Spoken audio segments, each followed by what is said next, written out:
October, the time for witches and wizards, ghosts and goblins.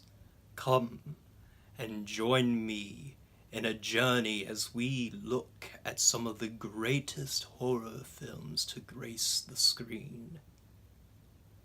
Decade by decade, we will see how horror has changed from decade to decade.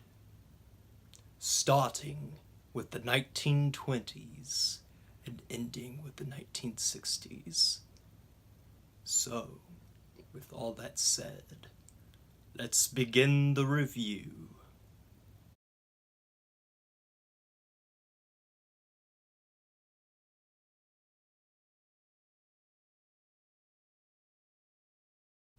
Nosferatu was directed by F.W. Murnau and stars Max Schreck and Greta Schröder, and is based heavily on the story of Dracula. In fact, it basically is Dracula.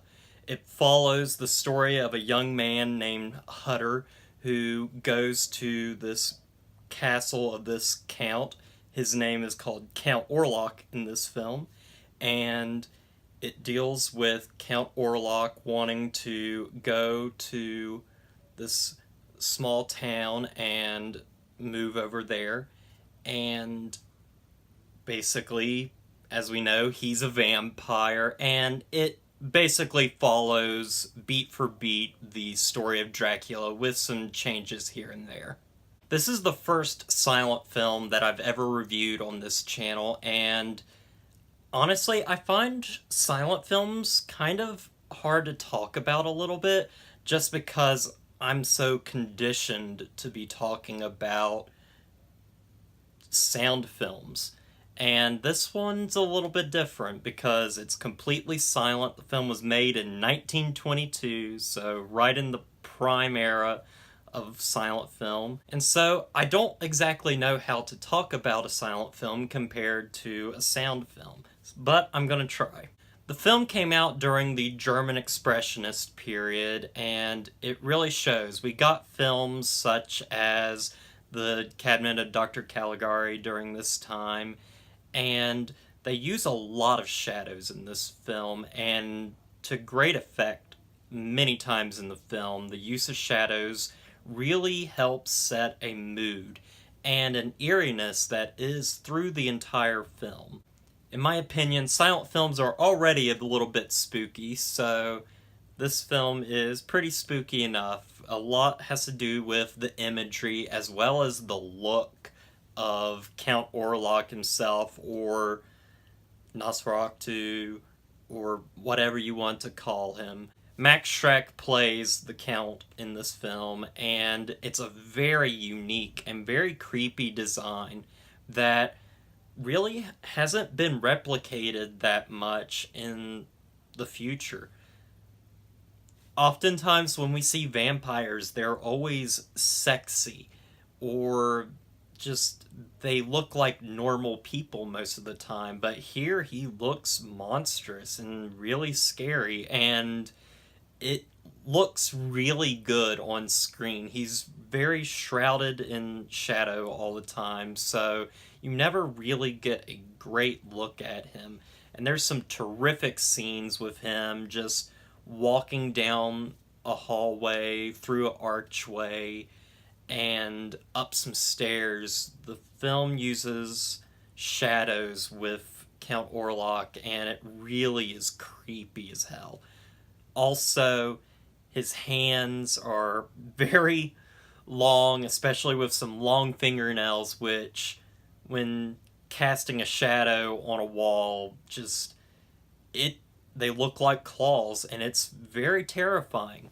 My favorite scene with Count Orlok might be later on in the film when they use shadows again, and you see the shadow of his hand on a woman's chest, and you see him turn his hand and crush it like he's crushing her heart, and it's very effective and really kind of disturbing in a way. Also, this film actually created the whole vampires die in sunlight The very end of this film shows Count Orlok being defeated by burning away in the sun, and it's a gorgeous scene where he just simply fades away as soon as the sun rises, and there's just fire afterwards, and it's a very beautiful scene where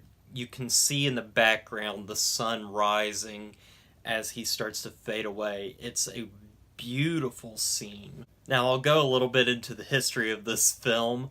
So F.W. Murnau didn't get the rights to Dracula, and so he basically told the story of Dracula but changed all the names, which caused a huge lawsuit with Bram Stoker's widow.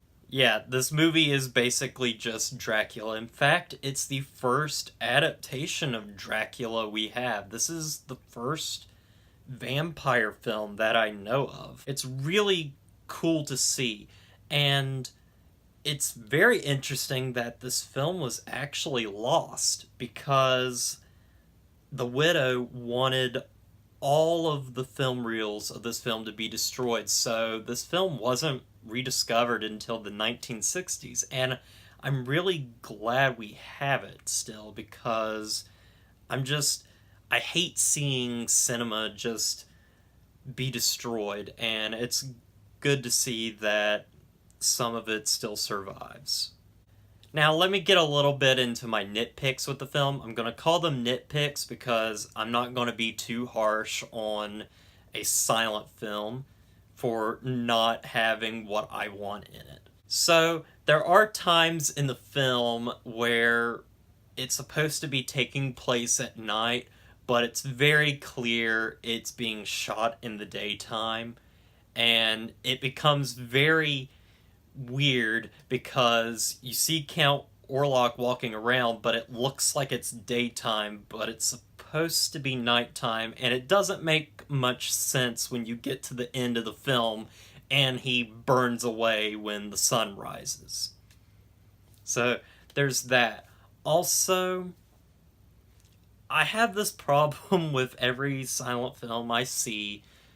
Of course, silent films did not come with a soundtrack. They had an orchestra playing when the film was being shown, and so what we get is a soundtrack that never shuts up, and I would like to see an edit of the film where a bunch of the music is taken out, because there's a lot of scenes in this film that are very creepy that I think would work way better with silence. I'd honestly really like to see just some scenes just in complete silence. Like scenes where Count Orlok is walking around. I don't think you need music for that. I think the silence would just be so perfect. That's my ideal version of how I would edit this film.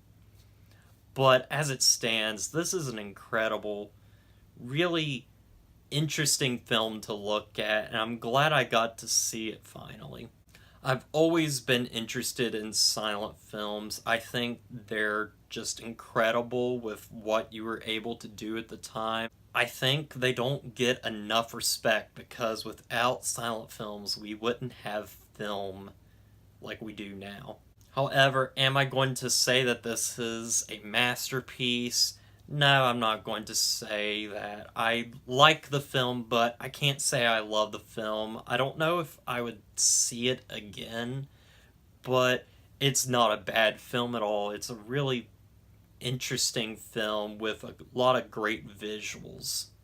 And so I'm going to give Nosferatu a 7 out of 10. Well, guys, I want to thank you for watching this review. I've been planning this all out for about a month now, just wanting to do a bunch of reviews for the month of October, all horror films, and this is what I got for you. So next week we should be seeing a movie from the 1930s, and I'm just going to say it's going to be a real classic. Anyway, guys, with all that said, don't forget to like, comment, and subscribe to the channel, and I'll see you guys in the next review.